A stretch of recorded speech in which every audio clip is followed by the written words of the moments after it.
नमोऽस्तु सूर्याय सहस्ररश्मये सहस्रशाखान्वितसम्भवात्मने सहस्रयोगोद्भवभावभागिने सहस्रसङ्ख्यायुगधारिणे नमः।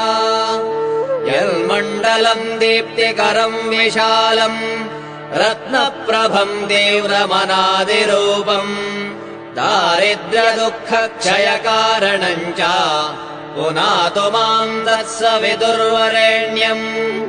यन्मण्डलम् देवगणैः सुपूजितम् विप्रैः स्तुतम् भावनमुक्तिकोविदम् तम् देवदेवम् प्रणमामि सूर्यम् पुनातु माम् तत्सवितुर्वरेण्यम्। यन्मण्डलम् ज्ञानघनम् त्वगम्यम् त्रैलोक्यपूज्यम् त्रिगुणात्मरूपम् समस्ततेजोमयदिव्यरूपम् पुनातु माम् तत्सवितुर्वरेण्यम्। यन्मण्डलम् गूढमतिप्रबोधम् धर्मस्य वृद्धिम् कुरुते जनानाम् यत्सर्वपापक्षयकारणम् च पुनातु माम् तत्सवितुर्वरेण्यम्। यन्मण्डलम् व्याधिविनाशरक्षम् यदृग्यजुःसामसु सम्प्रगीतम् प्रकाशितम् येन च भूर्भुवः स्वः पुनातु माम् तत्सवितुर्वरेण्यम्।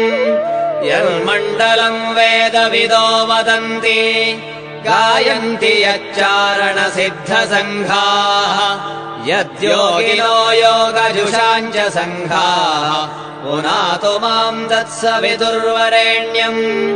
यन्मण्डलम् सर्वजनैश्च पूजितम् ज्योतिश्च कुर्यादिह मर्त्यलोके यत्कालकालाद्यमनादिरूपम् पुनातु माम् तत्सवितुर्वरेण्यम्। यन्मण्डलम् विष्णुचतुर्मुखाख्यम् यदक्षरम् पापहरम् जनानाम् यत्कालकल्पक्षयकारणम् च पुनातु माम् तत्सवितुर्वरेण्यम्।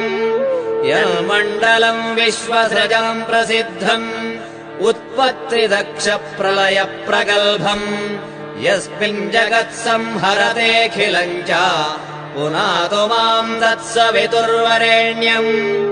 यन्मण्डलम् सर्वगतस्य विष्णोः आत्मा परम् धाम विशुद्धतत्त्वम् सूक्ष्मान्तरैर्योगपथानुगम्यम् पुनातु माम् तत्सवितुर्वरेण्यम्।